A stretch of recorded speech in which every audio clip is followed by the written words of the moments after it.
And we are back again. It's your we are Franklin Football. I'm your humble host, Brandon, and I got my man, 100 Grand. Set it off, Chris, with me. And if y'all notice, we got one of our guys here with us.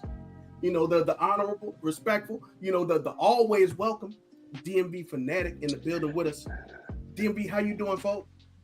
Hey, I'm feeling good, bro. I'm doing well, man. I appreciate y'all for having me on, man. We definitely gotta reciprocate on the other end as well. You know what I'm saying? Like For sure. I have thrown it to cover three a little bit, so we'll see what the fellas talk about. Hey, bro, one thing I always say, you were one of the first, even when we first started, you were one of the first people that came on our show and welcomed us onto yours. So for that, you always good in my book. How the rappers say that somebody will never have to pay for a feature. DMV, you always good in my book. I mean, we friends in real life, so yeah. It's like we just kicking around homeboy. Even though he out here looking like Black Jack Mulligan with the cowboy hat out in these streets. Hey, so do y'all know the story behind this hat? No, I don't. So go kick it to us. Oh, y'all about to die laughing. Every time you see it, you're gonna laugh forever. So I said all Ferg had to do to get paid was just throwing that damn cowboy hat, and that was it. So you trying to get paid? You looking for the money now? See, I'm with you. I'm with you. So B, it's time to go get cowboy hats. So we gotta get together. We trying to get. You ain't gotta do nothing. Just throwing that cowboy hat and look the part. That's it. Hey, you know what I'm saying? Trying to look like Denzel and Daggone the Magnificent Seven. I got you. I'm with you. I got you. Yep. Well, so guys, yesterday the Cowboys had a convincing win over the Las Vegas Raiders, and the reason that I think this is great is because previously the Cowboys have been Disneyland. The place where dreams come true. DMV, you've been here before on some of our Victory Mondays and or Tuesdays, so you know how this goes. We like to play a game of good, bad, and ugly. DMV, I want you to start. What would you think was the good takeaway from the Cowboys win versus the Raiders? Okay, yeah. So what I said earlier on shorts and stuff like that, I think the big takeaway for me was that this team played inspired football. And although, CeeDee Lamb and George Pickens started off the wrong way, being knuckleheads and stuff like that, getting postponed in the game a series, but the defense, I think, played balls to the wall the entire time. You know what I'm saying? And I don't necessarily mean they didn't give up they gave up some big plays and they gave up some plays here and there. And, you kind of expect that from a defense, but I felt the urgency from them. And I think that it set the tone in the game for the team. Yeah. Okay. I get that. I definitely saw a lot of adjustment. So I agree with you for sure. Inspiration was definitely a motivation. Not just for on the field reasons. You know what I'm saying? Yeah. As we probably talked about ad nauseum 2 weeks ago, this team had something to play for because they lost a brother on the field. You know what I'm saying? Both of y'all got sons that play, so I can understand how things get deeper than the ball, And I hate. I'm sorry, Chris. Go ahead. No, go ahead. I'm listening to you. Go ahead. I can see how easily people would say, "Oh, they gotta win because they're playing for their guy," but like we've said before. When real life stuff happens, I think that it's easy for the players to rally around each other. But in some cases, they can also go through their own cycles of grief. Yeah, it's not a linear process. Yeah, it's what ends up happening. It gets back to the nature of it. At the end of the game, you're getting paid a king's ransom to play a kid's game, and anybody would give their left foot, left leg, left to do it. It's the hardest league to get into. Me and John talk about this all the time. It's the absolute most difficult league to get into. And to stay into, in my opinion, to say, because we get to the point 100% of kids get to play high school. 7% get to go play Division I, Division II, Division III, go get to play after high school, and then you go to the 1% of the 1% to get to play. So when you get in a position where the late Marshawn Nealon was, you think, man, you live in a dream, and it's bigger than that. So it gave them all an opportunity with this happening, and I think it was the best thing that happened for them.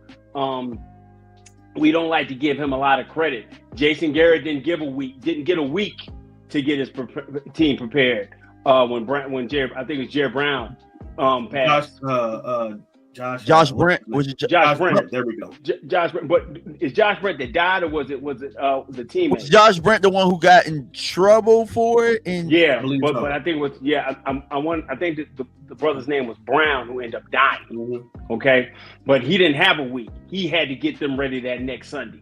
So Shotty had a whole week to get them through it, get all that things cleared out, and for them to go out and play an inspired football in all three phases. This was the first complete game they played all year. And you're right. That was playing inspired was it. My good kind of goes back to the point, but I'll be a little bit more specific. Your 1A and 1B in the wide receiver room. They were magnificent. I ended up watching the condensed version again today, and they were just hard to cover, man, all over the field, running great routes, getting themselves in position where the quarterback had easy buttons to hit to, and then they just weren't catching and falling down, man. They were tough to tackle after the catch, making it, to the point they just put on a clinic for young wide receivers. I'm a big fan of watching guys work. And so I'll sit up and I'll watch tape of Jackson Smith and Jigba. I'll watch Emeka Buike. I'll watch Marvin Harrison. Neighbors wasn't here, so last year I watched a lot of Neighbors tape. But CeeDee Lamb and George Pickens put on an absolute clinic last night. And it just showed you how they make the game easier for my man in the black hat, Ferguson. Ferguson just got to find a spot and get open. Shoot, even Schoonmaker made a play last night, which is absolutely crazy. You be knowing Jesus coming back when Schoonmaker play. So, it was just 1A and 1B, man. Made it to the point, made it easy for everybody all the way around. What you got good, B? Go ahead, John. Go ahead. Now I was gonna say, listen, man, that George Pickens, like, it opened up the entire offense, bro. Like, there was nothing that, the early catch. I'm talking about anything that he was able to go out there and anything he was able to do. He required so much attention that it just spread the whole field out, and that's all I've been really asking for probably since about September. Really, you could even see it when CeeDee Lamb wasn't there, because when CeeDee Lamb wasn't there, it was Ryan Flanoy. You know what I'm saying? So just imagine that being CeeDee Lamb. And I just think that Shotty did a good job listening to the grievances of the fans, of the people that cover the team. He did a good job of listening to that, but also self-scouting. I think that it's important when you're in a bye week to do some self-scouting and figure out, okay, what things work for us, what things don't work for us, and how can we overcome. And I think that it was important for the team to get back to the running game. It's like, okay, how do we get back to the running game? We got to spread the field. How do we spread the field? We got to leverage the matchups. And if George is out there one-on-one with somebody, George has got to get it. George got to get it. Yeah, all day. Shaq on the block. You know what I'm saying? So shout out to Shotty. You know what I'm saying? And my bad, B, for cutting that off. But I felt the Lord. I had to do the Lord's work by speaking the gospel. It was bubbling up in your spirit. It was. Hey, and I'm actually glad that you mentioned it, because that pours right into what I consider the good or even great aspect of the game. The Cowboys offense finally clicked in a big way after these last two previous games where they faltered a little bit. They had a 2-game skid, and I think that 33-16 win was a big one, because Dak played lights out. Javonte played lights out, even though Pickens and Lamb may have stayed a little bit too late on the craps table or the roulette. Get them a craps table in that locker room, B. That's what they need. Hey, we don't need no ping pong. Hey, throw the craps table in the locker room Hey. in Dallas. Hey, look. Hey, look. Hey, look. You know what I'm saying?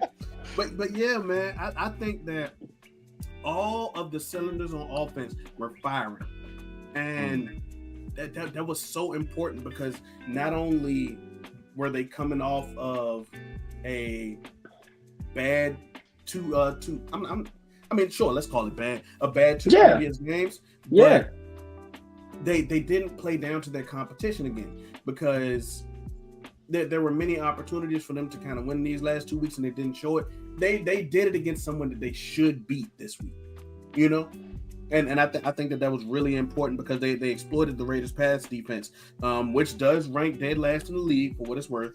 And I think that they gave the team a lot of hope. And that goes on the back of the players and on Coach Shot. Indeed. Yep. I mean, spot on. You ain't no lie spoken, my boy. No lie spoken. It's going to be this was the kind of performance that we expected him to come out and give Denver. This was the kind of performance we expected him to come out and give Arizona. And, no matter what it was just to the point they finally did what we expected them to do, to give us a complete victory in every aspect. You didn't see Shotty get pass happy. You watched Shotty keep it balanced. You let guys. You didn't put your tackles in vicarious situations where to the point where they were gonna get beat. Yeah, I know. Don't worry about it. We got a couple more of those. You've been gone, so I ain't had to do nothing but deal with the word of the day. So I got a couple more for you. But it was just an all out good performance, man. It's gonna be hard to get these other two sections out the way. We're gonna have to dig. That's why I went and watched the game again, and it was still hard. So let's go with it. What you got for bad, B? So if I was to label something as bad from last night's game, I think I would label the turnover woes.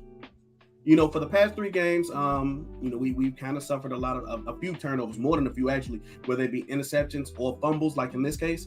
I think that's something that you want to get under control real quick, because if you want to hold on to this hope that the Cowboys got, you can't give any teams any type of breathing room, especially better teams. There were many opportunities where if the Raiders had a better quarterback, even on the first drive where they scored that field goal, that could have been 6 points if it was a better quarterback throwing the ball. Absolutely. And they got that field position off of a turnover by that. A fumble, a fumble, a strip sack by my man Max Crosby. Absolutely. Hey, I wish he would have been a Cowboy right now, right? But yeah, man, those are the type of things that I want to get under control. You cannot give teams, especially good teams, more opportunities to bite at the apple. You can't. I give you that. What do you got, Chris? I got and it's hard for me to do any kind of slander against Rain Dakota Prescott. That's dang near almost unheard of. But I want him. He's gotten to a tendency of looking for the big play instead of taking the check down, the more sure play. Case in point, in that first drive, he ended up turning around looking for the bigger play downfield. When he could have dropped it down early to give one of the guys, give Javonte a chance to maybe get that first out. It was 3rd and 4. It wasn't 3rd and 8. In the second quarter, if I remember right. No. So the very first drive, we turned around and went 3 and out. And he could have gotten like a check down to Javonte, and he could have probably got the first down, but he was looking for the bigger play downfield. And I think that gets to the point where you're always looking to make that big splash play, in which he's been able to do it because he's got the weaponry to do it. But sometimes you want to take the simple check down. So you go with that drive, but then you also turn around, you get the very next drive, you get the fumble, like you just said. Not saying he played poorly. I just want him to not put himself in harm's way. Does that make sense? Because, if God forbid anything happens to him, these last 7 games, you can go ahead and cancel Christmas and going forward. Anything happen to him, we're going to be back to, hey, man, you saw what Joe Milton did over there. Did you see how he had his socks? We don't want to go to that. I like finding the abstract Joe Milton comment I don't want to see Joe Milton on the field. I don't want to see him at all. I want to see him like if we watch the pregame and he's out there warming up and doing something. I do not want him taking meaningful snaps for this football team. Mm-hmm. So I want us to keep us on track, which he's been able to do, and sometimes just, hey, check it down. I don't need you doing anything heroic as of yet, not until we get to games 18, 19, and 20. That's when I want to see that from him. Yeah. That's what I want to be able to say. I get it. And you did mention how he was kind of looking for that deep shot.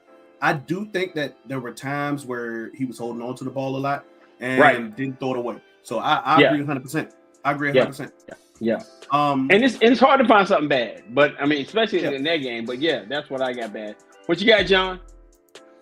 I think that Shotty. So while I'm going to say this, I do want to preface this and say I think that Shotty did a hell of a job in the beginning of the game. Look, CD and Pickens, y'all were doing some things where off the field it got you to where you had to sit down early. So I understand that. But the bad is he's still playing favorites. So I think that you wanted to do that to set a tone. But I think y'all are gonna get at where I'm getting at with this. Ryan Flournoy needs to be on the field as your number 3 receiver.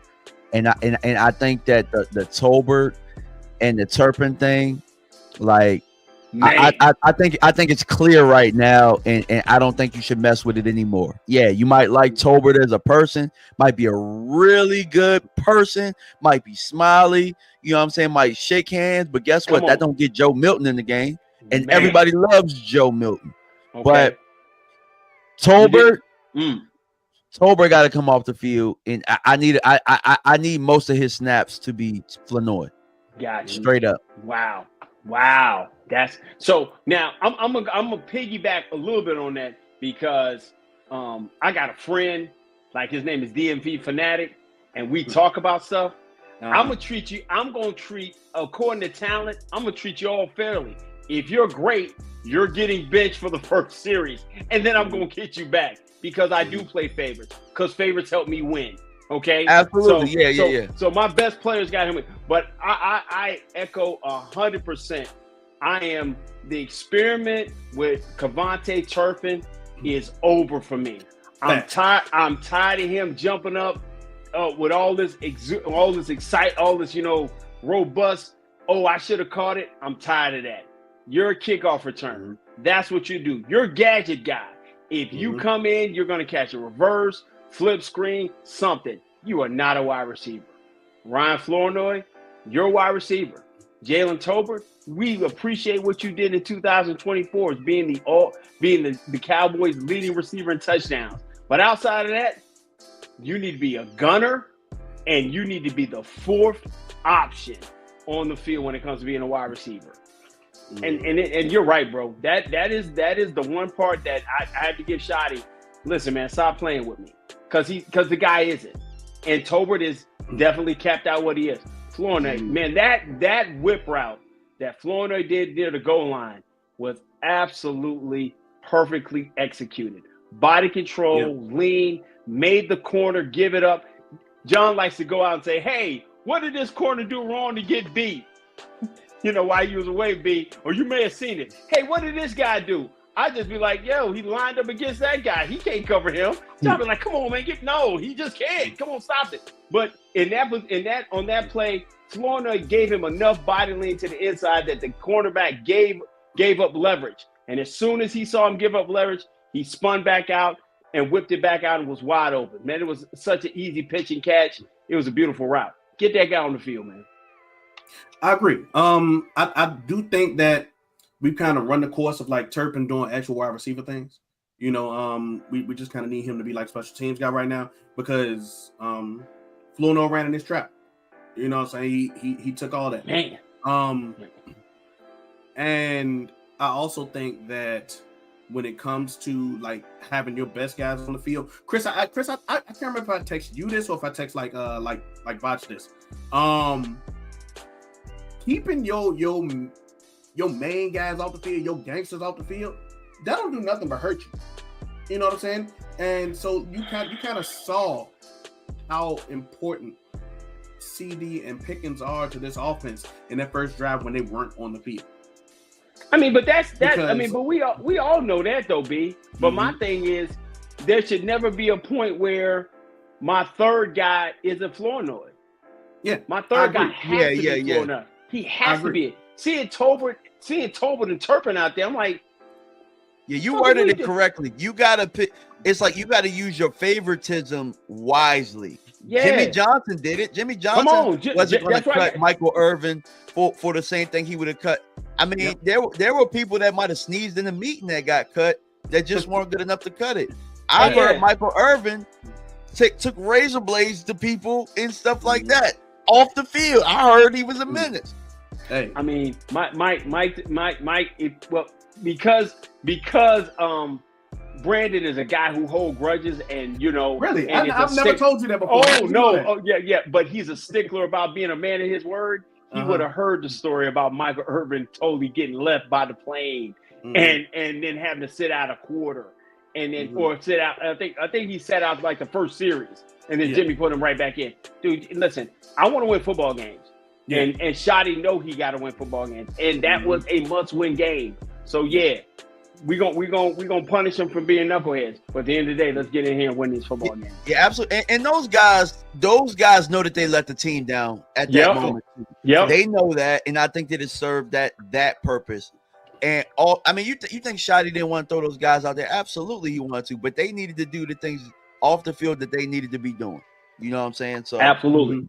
And they're gonna have to answer that dumb question: why'd you sit out?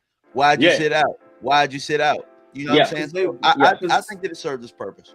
Because they was in somebody's section at 6:30 in the morning, or on somebody's blackjack table, It's real easy to do that in Vegas. Too much. Exactly. They got that oxygen pumping, and it make you feel so good. I need to pump that oxygen at home. I need to figure out how to do that. But that oxygen feels so good. It make your body feel good. Like you don't feel no aches, no pains. Like you just walking around like, oh dang, it's 7:30 in the morning. Let me go. You look up and now you're in trouble. But hey, it is what it is. It is what it is. You know what I'm saying? That's why they say what happens in Vegas, what? Stays in Vegas. Hey, look. That's what's up. So DMV, we got Chris's. We didn't exactly get yours. What would you label as bad from this game? Oh, it's the Flournoy. Yeah, like Flournoy was his bad. Yeah. He needs to play. That was his bad. I haven't even given my bad. He gave his bad, which was solid. No, and then my bad was holding on the ball too long. So we got them all three. Now what's what you got for the ugly, B? DB, I want you to go first. I want you to go first for the ugly, man. My ugly is it might be a little too late for this year because you're gonna have to go pretty much perfect with how the teams are in the NFC. So my ugly is, man, if you would have told me that you were gonna get all of this and all you had to do was trade Micah Parsons, I would have signed up for it right off the bat. You know what I'm saying? Like they drug their feet when it came to this type of stuff. When it comes to and I hate to keep comparing the front office to Howie, but Howie's so urgent.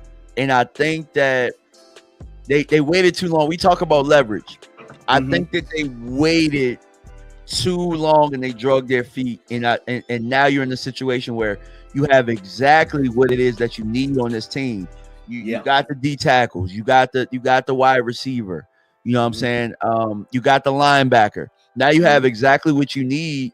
And if you had this early, you're probably flipping some of those games that you should have won, like Carolina, like the Bears, you know what I'm saying? Like the Cardinals. Packers. Yeah, or the Packers. Yeah.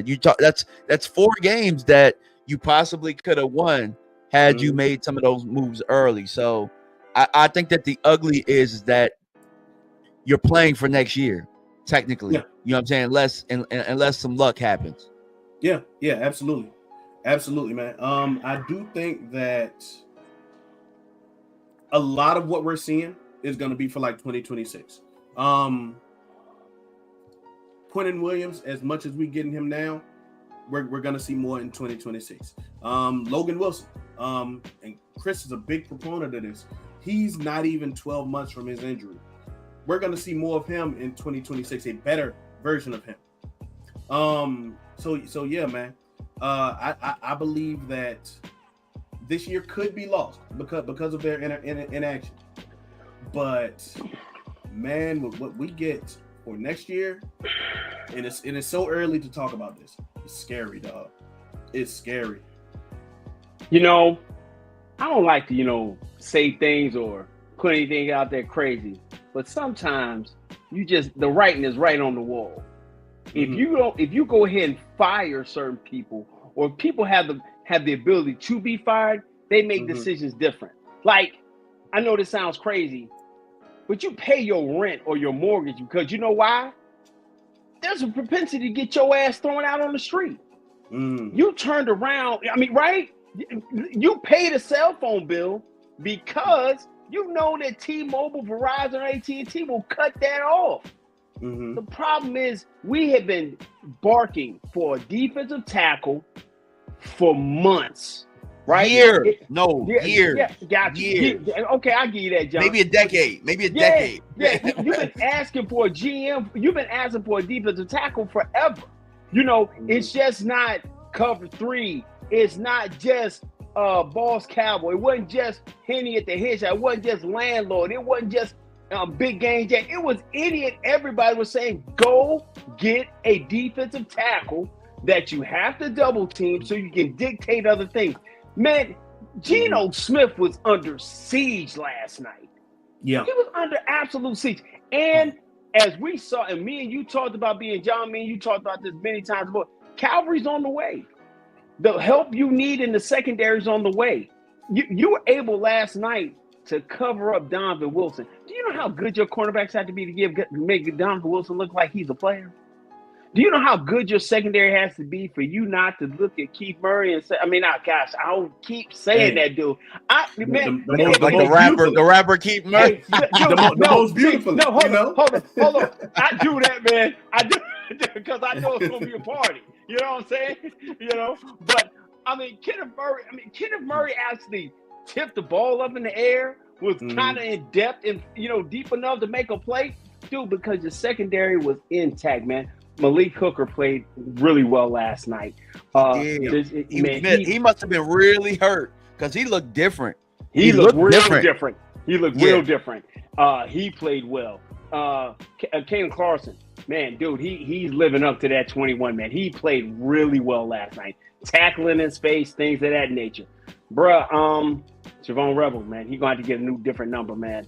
He's going to get that 34 is ugly on him out there in the secondary, man. He got to get a better looking number, man. He looks like a running back out there. Man, he looks like terrible. Tanner. Yeah, that's a terrible number on him, man. But he's going to figure that out. So, man, it's just, these are the things that you as a GM know that I have to work in all 4 phases of team building. The 4 phases of team building are what? Sign your own. Sign your best players and sign your own. Assess your roster. Second phase of that is free agency. You ain't got to go out on the first day, but you have got to go in there with a plethora of good players are out there and bring them to your team. Dealing in the draft, right? And here's another, and then the June cuts. Find a guy out there so you can really fill your roster out. You cannot expect to bat 1,000, right, in the draft every year. Here's what Jerry thinks he's so, or the way they put this thing. They trying to make it to the point he's gonna be better than a Hall of Famer. If you bat 3 for 10 in baseball, where do they put you at, DMV? Where they put you in Cooperstown? Put you in the Hall of Fame. You bat 300. Dude, you got to bat 300. And we've watched them go years of missing in the second round, missing whole drafts, just misevaluating guys, and then turn around and be wondering, well, why are we so many years behind? Because you're not trying to use all the phases of it. It might be a blessing in disguise, though, even though we hate it, right? Even though, like, we spent so much time like, man, why didn't you do this? Why didn't you do that? And Jerry fought so many people like, you think you could do this job better. Nobody can do this job better. This and that and blah, blah, blah, blah, blah. I think now making the trades for actual players, picking pros instead of Joes, I think you might see him be a little bit more aggressive moving forward to where it's like you're not going to see so many of these project guys. And I saw somebody say this earlier. Somebody said they made the argument of why you don't sign Pickens because you can get 3 players for him. And I fought that and I said that's what they have been doing. That's what you saw on the first drive. You saw the type of players that they were getting instead of the marquee player that can actually play. Right.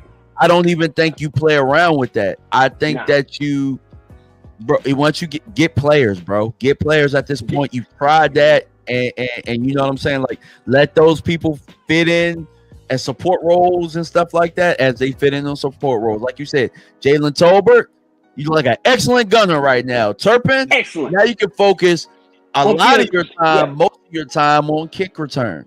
And punt returns. Yeah. You know what I'm saying? So, hey. And just to agree with you, DMV, 31 teams have what Jalen Tolbert and Kevontae Turpin can provide right now. Now, they might not have the God-given speed of Tolbert, but his receiving abilities, those talents, 31 teams got that guy that they like. You know, absolutely. Just like I think that 31 teams have a Jaden Blue, for example. You know, a lot of these teams have their pet cats. I believe that's the ugly. That's the ugly right there. See, you jumped off into the ugly because that's it. I was about to get into it. I was about to get into it. Jaden Blue, something has to be going on that is a mental block or something that he's missing in practice that we're not able to see. And I don't judge rookies, right? I don't judge rookies, but I can feel real concerned about anybody. He's not a running back. He's not the running back that they look. Put it this way: he's a gadget guy. He's a scat back that can catch the ball out of the backfield, and they're trying to make him do running back things. And we knew it wouldn't work. A guy like that, you set him up for success. You do what he is good at, which is catching the ball out the backfield, maybe some outside stuff. You get him in space. They trying to turn him into Emmitt Smith. And it's like, nah, he's not that. You don't think he's trying to turn him into Tony Pollard, maybe? No, they're trying to turn him into a running back, and they're trying to. So to me, this is what I think. I think they thought he was going to be the guy of the future, and I think that they were trying to make him an all-around guy. But his traits, exactly, his traits. I don't know what in his traits told y'all he was going to be that, but he's not that. Now, Chris, me and you have had this fight. Knockdown, drag out fight about Damian Martinez, where I feel like Damian Martinez fits more of what they want. And I think that Damian Martinez was the guy that they wanted, in my opinion, just based off of the visits. They had a lot of visits and this and that. I think Will McClay was Jaden Blue. And that's why they ended up going to get Phil Maffa. And I think Phil Maffa fits more of what they want. Bigger body, more gap body stuff. Yeah. Track runner guy. Not track speed, but track runner. Hey, this is the whole get on track and get downhill. That's what he is. He's Javonte Williams without any wiggle. Yeah. Think about this, right? Why would they have gotten Phil Maffa if they felt? I'm just saying, if they felt like Jaden Blue was that. I'm telling you, that's something internally they're fighting with. That's why he's a healthy scratch. He wouldn't be a healthy anywhere else. He would have been cut. That is something they're fighting with upstairs. You know what I'm saying? Because that's a fifth. Go ahead. That's a fifth-round pick. He hasn't shown good tape. You cut him. You could bring him back to practice squad. What's the deal? That's something that they're fighting with. That's the ugly. That's the ugly, in my opinion. Okay. I was gonna get on that. Yeah. This. I think his. I want to say this is like we're 9 games in. I want to say this is like his fifth healthy scratch. Yeah. And it's really ugly, and it's really to the point. I think they're afraid to play Maffa now because it's going to be a black eye for somebody inside that war room who drafted him because you missed out on a guy. Listen, I'm gonna be like this with Martinez. I've always said I was really never impressed with Martinez at all. But I did want a complimentary back to go with Javonte Williams. What I did like is I like the fact of the matter that they did use Hunter Lemke for the first time since he's got here, and I think Hunter has something, and I think Hunter's the reason why they're not bringing up Phil Maffa, because they got to figure out what they can do with him.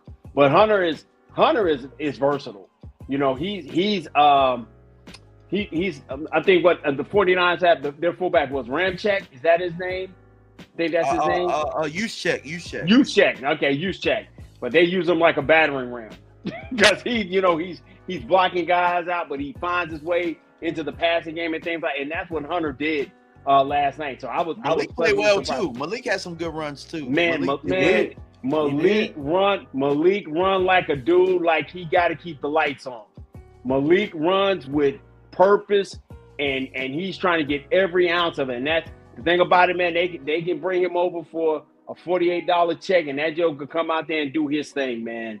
And but the issue is you've used all of Malik Davis's elevations. He's been elevated for his third time now, so they kind of have to make a decision. And what happens with Mingo? You get what I'm saying? Like, what happens with Mingo? Hey, so do you cut a 5th round guy? Yeah, I'm cutting the 5th round guy. Hold on, John. You cut the 5th round guy or you cut the 4th round guy? What you do?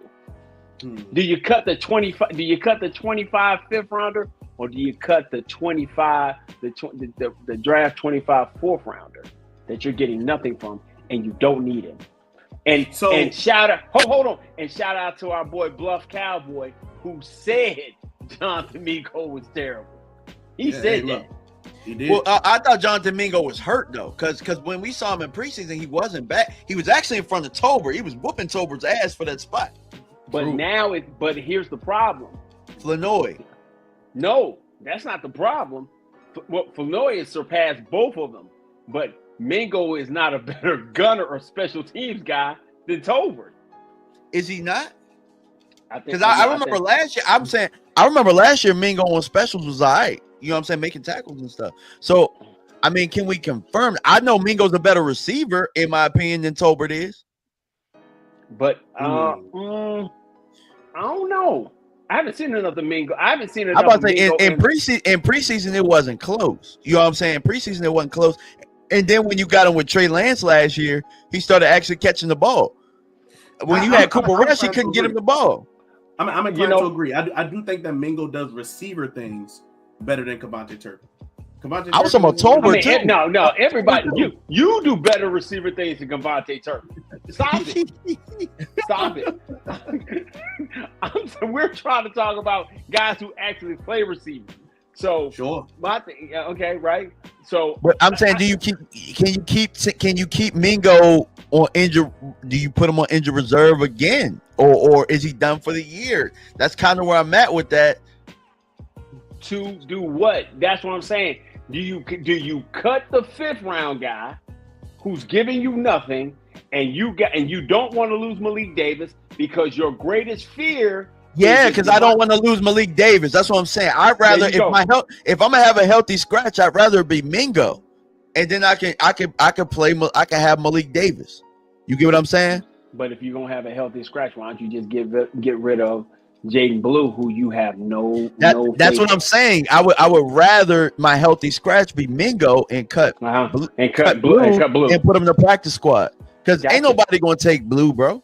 I'm gonna be honest. Ain't nobody. Ain't nobody coming to see you, Blue. Not Otis, but ain't nobody coming to see you, Blue. Hey man, Blue was in the group too, man. Blue was with the deep voice, but that's neither here nor there. Yeah, Christmas time, you gotta watch The Temptations. It's part of one of the Christmas movies that you gotta watch. You know what I'm saying? It's the holiday season, classic. But yeah, man, that's what I'm looking at, bro. That's what I'm looking at. That is the biggest question. So your ugly is Jaden Blue. You got another ugly there, B? No, I don't necessarily think that I have an ugly. I can say things that I wish we would improve on, of course. I kind of wish that I got one more. Well, I got one that I saw, but I think he's playing I think he's playing injured. I'm not used to seeing Tyron. I'm not used to seeing Tyler Smith. I'm not used to seeing Tyler Smith not miss people or playing to the point like he's missing guys. You know what I'm saying? Last night was an opportunity where I saw a couple, like early when I just kind of started watching him. And then I got to go back and look at the game again and kind of break it down to all 22. And we'll talk about it later this week. I can see he's laboring. To me, for a guy who's a control type guard, I mean, like when he gets his hands on you, he bullies and beats you up. You can see that he's out there on guts and guile right now, and he's not at 100%. And with us getting into this last 7 game straights to get to the tournament, He's gonna have to figure it out now, bro. Like he's gonna have to figure it out, man. Yeah. And I saw a couple stretches where he wasn't Tyler Smith, and then I think that was the ugliest thing I've seen in the offensive line. Everybody else, man, was getting down, man. Everybody was bugging. Tyler Booker is the absolute real deal. Tyler Beebe, Cooper Beebe is a load, man. He's just gonna be so much better next year. It's it's crazy that he's in year 2 and he is showing, moves to move into that all pro range. I think he's already Pro Bowl level. But I think that's what I'm looking at. But I guess my ugly was Tyler Smith, having to play the way he had to play last time. So I got one more ugly. Give it to me. Because somebody asked the question up top. What you do with Trey? What you do with Trey? Who come off the field? Who comes off the field? Who come off the field? Yeah, Trayvon Diggs. What you do with Trey? He's gonna come back. I think that Siobhan Revel kind of had like his easy mode game to come back to. And sure, he could be the guy that can come in and take somebody's job. Let's word it politely that way. But I think that Kayla Carson is still there, and he has film of not necessarily being the most reliable, but he had this great game. I don't think that one game is going to make him take Trevon Diggs' job when he's healthy enough to come back. I'm still trying to find out what's going on with him. By the way, that's where it's ugly because does that relationship is it mended or no. Is he gonna buy into it? No, absolutely not. Exactly. That's an ugly spot until they address it and they fix it. Until they do, I don't think it can be fixed. I don't think it gets fixed. So I don't either. I definitely think that he's gone after this year, but I do think that he continues to play this year. Yeah, I think you don't want nobody that's not buying in now with what you're building. You might as well send him out the rest of the year. I think we'll cross that bridge when we get there. We'll cross that bridge when we get there. Until then, I think that he's better than Carson. It's here though. That's what I'm saying. It's here because he's practiced all week. Yeah, I'm saying he's I'm about to say he was never hurt, bro. I mean, he was never really hurt. Sir. He was never really hurt. Sir, we do not divulge things that happen off the grid in the boom boom room, because what happens in the boom boom room stays in the boom boom room. Okay? All right? Man. You know what I'm saying? You about to get us thrown out of privileged areas, man. Damn. I didn't say no. You was about to. Hey man, look, I wasn't. Hey, he was hurt. Dadgummit. Black hat. Understand that he's hurt. But going back to it, I'm saying he might have had a lump under his black hat or something. Hey, listen. all I'm saying is we treat everybody else. Kalen Clarkson, Elam, Sharon Ravel, and anybody else with the famous Jeff Heath treatment. Okay? Hey, man, everybody gets the Heath treatment, brother. 25 snaps of greatness, and then get your head to the sideline. Hey, I'm cool with that. Yeah, because we dealing. Why we gotta bring him up? This is a family. Because he's the GOAT. He the GOAT. That See, he got you thinking that nonsense too. Man. No, I'm saying, hey, bro, that 25, them 25 snaps, bro. Once you get to 26, that's when you in trouble. That's when you start seeing Calvin Johnson catching the ball. Come on, man. Over everybody. Yeah, see what I'm saying? So you keep them guys in a rotation. You get Butler coming back as well. Somebody said in the chat, Butler's going to be back. Dude, you keep it into a rotation. You're going against 2 certified gangsters this week. When they do get an opportunity, when the running back, quarterback finds time to throw the football, he finds those guys, man. And so I want to keep those guys fresh. Let them buy in when they're supposed to buy in. The moment they start trying to do their own thing, get them sat down over in the corner somewhere till they understand, get their mind right, and then come back. Because I need 7 in the immortal words of the great coach, right? Herman Boone. Perfection, gentlemen. You know what I'm saying? That's what I need. That's what I need, man. Because for me to get in the tournament, I got to be perfect, man. Yeah. I think that's the only way that you can kind of make it there is if you went out. Unlikely as it may. I think that if your defense gives you comparable performances, if your defense is competent each week, you can compete with anybody, man. Dude, if you can hold people to 24 points, you got a higher chance to win a lot of these games. Because I don't see a lot of defenses that are going to shut this team out like that. You go against a very good football team on Sunday, we're going to break them down in detail.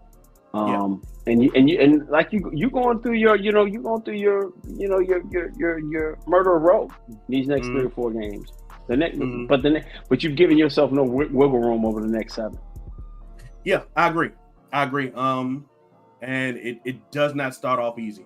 You going from a divisional matchup to playing Kansas City. Then you got Detroit. Detroit might be the hardest one out of all of them. Quiet as kept. You got a murderer's row, just like you said. But I think your offense can keep up with any one of them. Your offense can. I think you're all well, and like I said, we'll talk about that later. It's gonna be something we talk offline. I'm not worried about that. As long as Shotty can stay on track, he doesn't get away from running the football. If he doesn't get away from running the football, he's gonna be able to do that. And then your offense can click and do certain things. But I can't be afraid of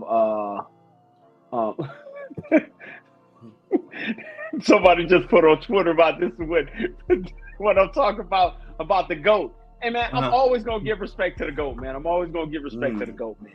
But that's just what I'm saying, the different things you got to be looking at when you deal with that.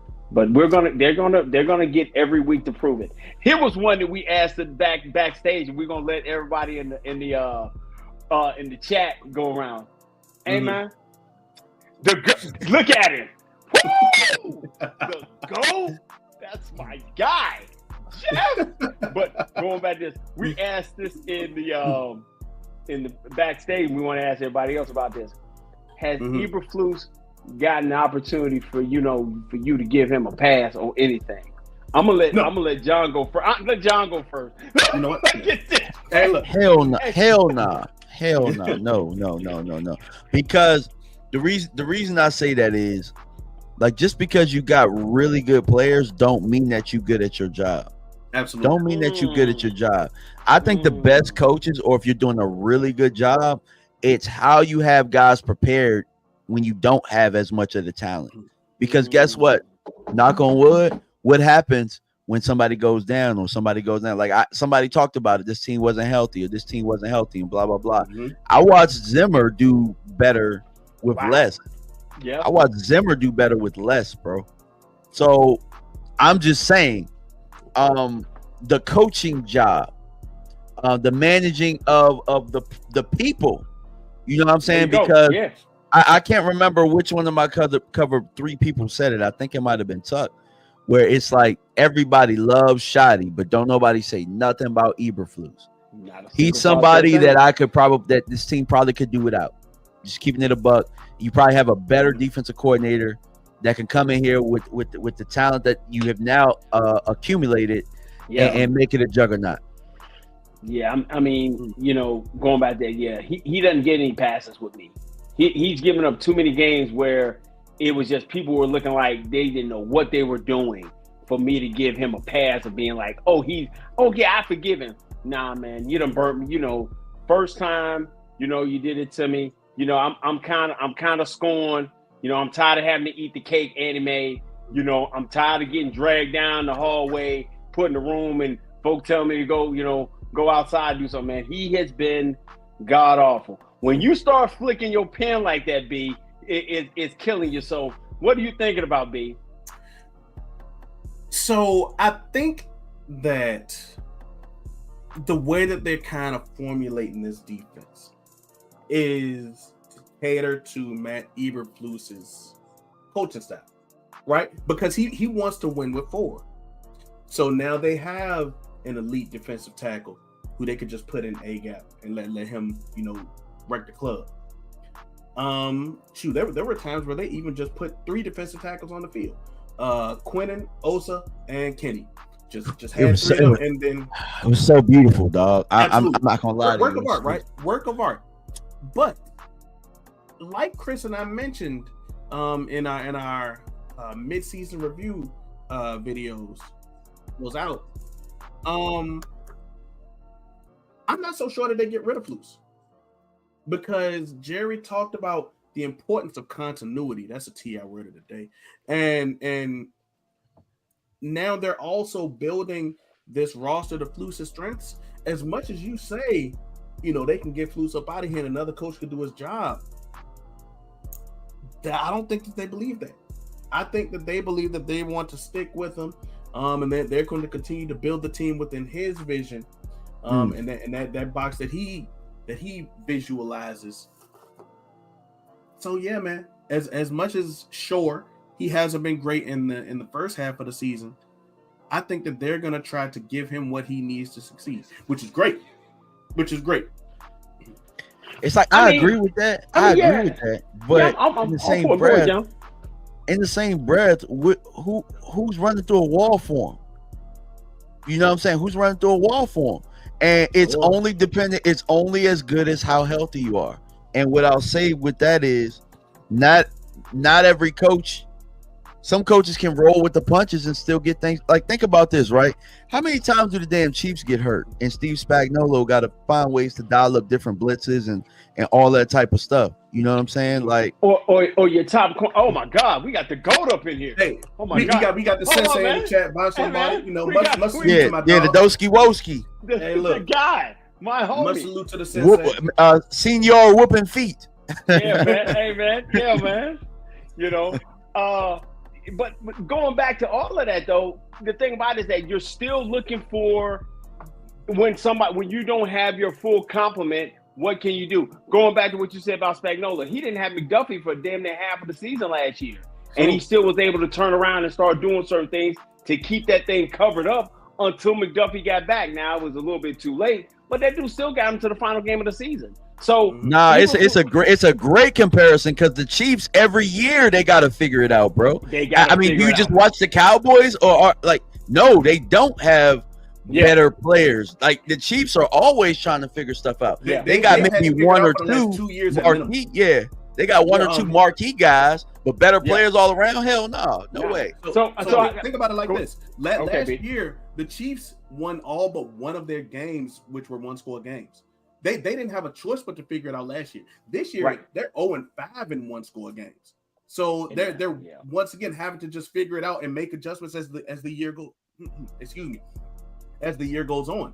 So yeah, I think that it's a great comparison for the Chiefs, because they don't have the personnel, but Steve Spagnuolo makes things work with the assets that they have. You know what I'm saying? Yeah, I mean, so go ahead, John. No, I was. I don't want. This is my last time cutting up, but I'm just gonna say, they never. It doesn't matter. You never see quit in those guys. This team was ready to mail it in with Eberflus. They was ready to mail it in. And here's the thing. Yeah. I can't even say. Look, I said that they played inspired football for their brother because their brother died. You know what I'm saying? But you can't even guarantee that bringing in Quinnen Williams and Logan Wilson that they still wouldn't have melded in. They were playing inspired football for their brother. Wow. Because before then, them dudes was ready to quit, bro. They were mailing it in. No matter how you look at it, I don't care if the players are good or what. They were quitting. Yeah. They were quitting on him. They were not believing in what this guy was putting down, bro. You're right. Yeah. The way they looked against Denver was crazy, and definitely last Monday night against Arizona. You're right. They did look. So the goal now is to find out next week. Come Sunday. You're gonna find out what they were all made of, because you can only ride that wave for so long. Now it's got to be to the point, are they gonna believe in what he's saying? But I think what we were talking about, we were worried about who we were going to sit down for Trey. I think you got enough folks, man. I think you got enough folks around there to kind of spread it out. But this week coming up, I need Trey to give me. I need to give 7 to give me a 7 type of game. I need that from him this week. Absolutely. I need that from him. I need him. Hey, I don't care all the other stuff, fussing and fighting about everything else, where I'm gonna play at next year. I need 7 to give me a 7 type performance for this last half of the season. Because no matter what, he gonna get paid somewhere else. But I just need to give me his top effort for this last 7, 8, 9 games. And I do generally think that he does that against the Eagles. He's had multiple great games against them. Two in Dak's MVP season in 2023, one earlier this year. So yes, if Trevon Diggs can get on the field, then I got faith in him. I do. But I also want to see more from the other guys on the team. Kenneth Murray stepped up this week. I want to see that consistently from him. DeMarvion Overshown. Go right ahead, Chris. So, and John, me and you, we know this about B, but we're going to put it out there again. Mm-hmm. If you get hurt around B, if you have any injury in your life, man, that deals around you better not cough wrong. When you have one of these injuries, man, that are like nagging, B don't never let you get over it. I can't believe that. Damone Clark got his walking papers today, and B trying to act like no, the inhumanity. Wait. Oh, you threw the pen? You threw the pen? Oh, shucks. Oh, shucks.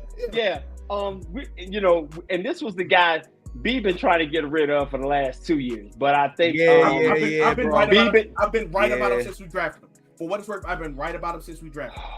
Yeah, bro. It was that time, bro. It was time. Go ahead. Is a receiver on this team like that too. Woo! I mean, yeah, we know that too. I've been trying. Hey, look, I was trying to rip the one up off his back. Man, you've been trying to get that one off that man's back since he put it on. Man, that man been upset about that dude wearing the number 1 since he got it.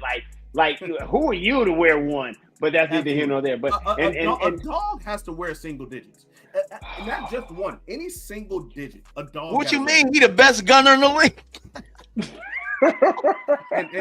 So Cap City, New Jersey. Yes, Damone Clark got his rolling papers this week. He showed up to the facility. Whoa, sir! This is a family show. He ain't getting no rolling paper. He got his walking papers.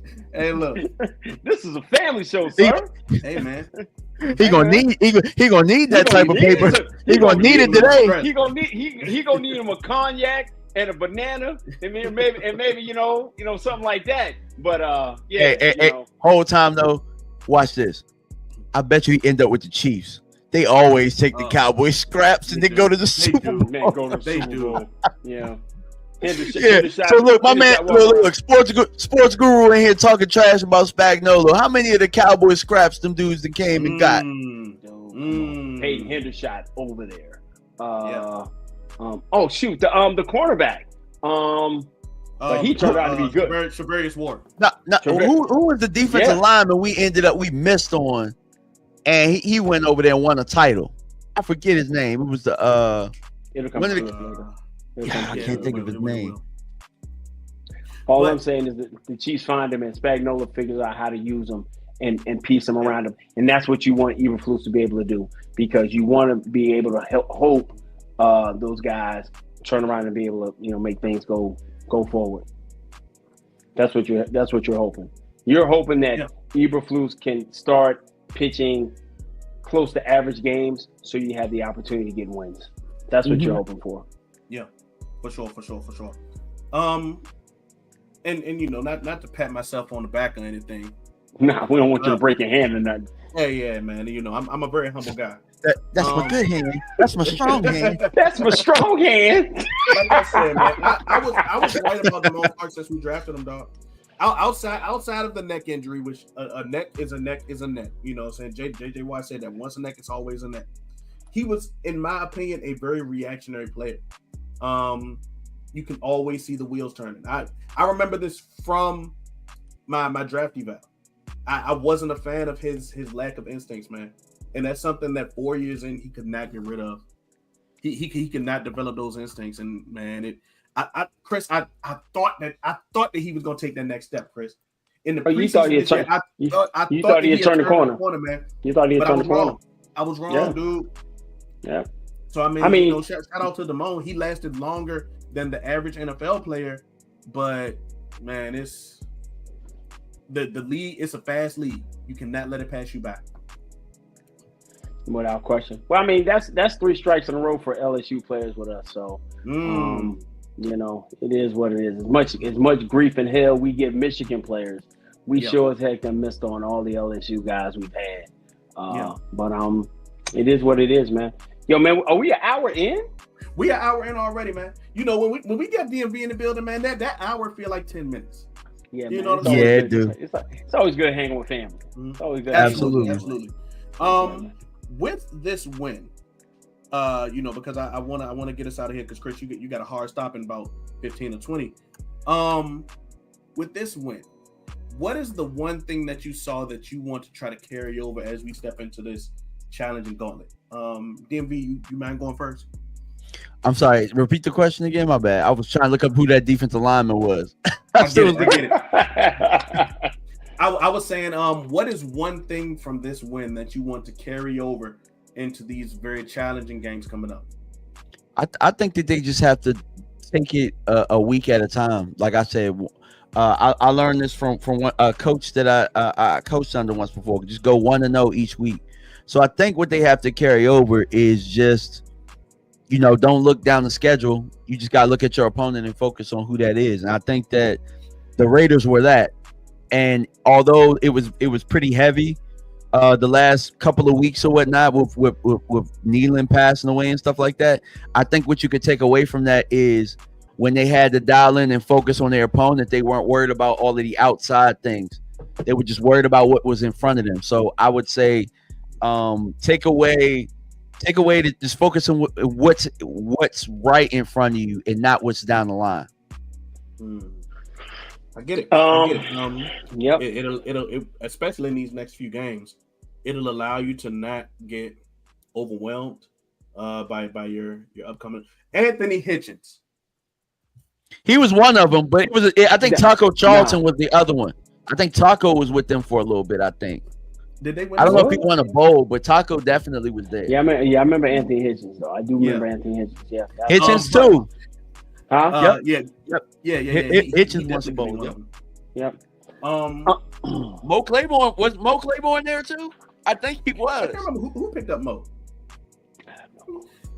Chris, if you had to carry something into the next game, what would it be? One thing. I just want to keep getting pressure. I want to be able to make people uncomfortable in the pocket. I watch far too many quarterbacks look comfortable in the pocket. I watch Bo Nix look comfortable in the pocket. I watch Sierra Husband, look comfortable in the pocket, man. For Jacoby Brissett, who you knew was could get rattled, he didn't even look flustered. I need pressure on. He was laughing. Yeah, man. I mean, now you went against the absolute one of the worst offensive lines in all of football.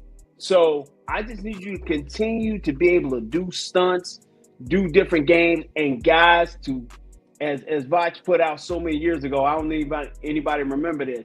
I need speed, power, and whoop ass as much as possible out of my front four, or when I bring five, whichever way I do it, man. That's what I need. If I can get that, I got an opportunity to win ball games. That's what I need. Consistency, consistent pressure. You actually, I was gonna say that exact same thing. I want pressure from my front four. I think that your defensive tackles are definitely the strongest unit on your defense. Ooh, excuse me. God bless you. Thank you, sir. I think that your D tackles are definitely your strongest unit on your defense. And that helps everyone out around them. If you got guys in the middle that are taking up double teams, you help your edges, you help your linebackers, you help your corners and safeties. Isaac who had another good strong game this week. It just makes everybody's job a little bit easier. 1 of 11 doing what they're supposed to do. Just continue to get pressure, man. That's what I need to carry on for the next couple of weeks. Like I said, you playing against a running back that's playing against Y.E. Tittle or what Bronco Nagurski as a quarterback this week. I don't even know those names. You're playing against the Bobby Fletchers of the daggum NFL, man. Just guys back there that just the guy want to run around and maybe heave one up. Man, come on, just give me pressure with 4 so I can get back and do my job. Yeah, and I do think we'll talk about this more as the week goes on. I think that Vince Evans, just naming guys who couldn't throw forth a damn, but they were playing quarterback, man. Reminds me of that dude, man. Go ahead. I'm sorry. I think that having that strength in the middle is something that can definitely help you, especially against Philly, because you can make Hurts look down. If you get in his face, you can make him look down. We get talk his eyes about down. this. And his eyes drop. That'll make him panic a little bit. Absolutely. Guys, anything else before we get up out of here? Okay, so I found a couple of them players because I was looking. Hey, look, Damian Wilson was one. Okay. Mo Claiborne was one. Yep, Anthony Hitchens. So we already talked about Anthony Hitchens, and Taco Charlton was one. So I knew I wasn't tripping to what I was talking about. I knew Spags would take a ex-Cowboy in a minute, bro. Listen, I mean, they draft NFL players, man. They it's just when they get them here, they don't have a plan for them. They don't have a plan for them. And but Anthony, I think Anthony played to the best of his ability. And I think he got a contract that they just wasn't gonna match. That's why Hitch. He was solid. I'm just talking about that they went over. I'm just talking about Spags took them guys. Yeah. That's all I was just saying. Spags gonna take them. Spags gonna find them play. He's a lock to recycle some Cowboys, man. Yeah. He is. And it seems like Dan Quinn is now following that path as well. Oh, but they ain't working for Dan. Nah, Dan in trouble over there. George Witt, yeah. Woo wee. It'd have been bad if he'd stayed in Dallas. I'll tell you that. For sure. That's it. DMV. Always great to have you, bro. No doubt. Like I said at the beginning of the show, you were one of the first creators to welcome us with open arms. I think you were the second guy that we featured. That was featured on our show, or we went to their channel. I wasn't really like a creator when I was on Vacha's show all the time, so it's like he don't count. And plus, like I call it, he the sensei. I come from the Vacha Lombardi content creator tree. But dude, you are always welcome on the show. We would always love to be on your show. Tell the people what you do and where they can find you. Oh yeah, bro. DMV Fanatic. Listen, I talk football, man. That's it. You know what I'm saying? Like, and I always like to come to Frankly Football because, like, how comedians that how they go to like the comedy store and all that type of stuff, and they go, they work out their material and all that type of stuff.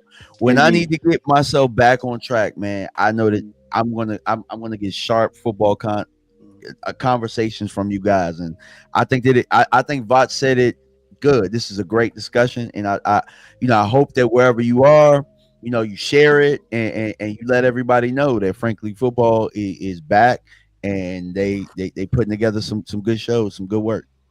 Appreciate that, brother. That means more than you could ever think. That's what's up. Chris, get us on up out of here, bro. Hey, man, listen, we've been away for a minute because Brandon was out in the ocean drinking his flowery, fruity drinks and getting himself revived. Yeah, you do like you got a tan, brother. Yeah. Hey, You know what I'm saying? Yeah, look, man, I was in a remote location for a week. You know what I'm saying? So he's doing this thing, man. But listen, man, we are just trying to continually get better at what we do, man.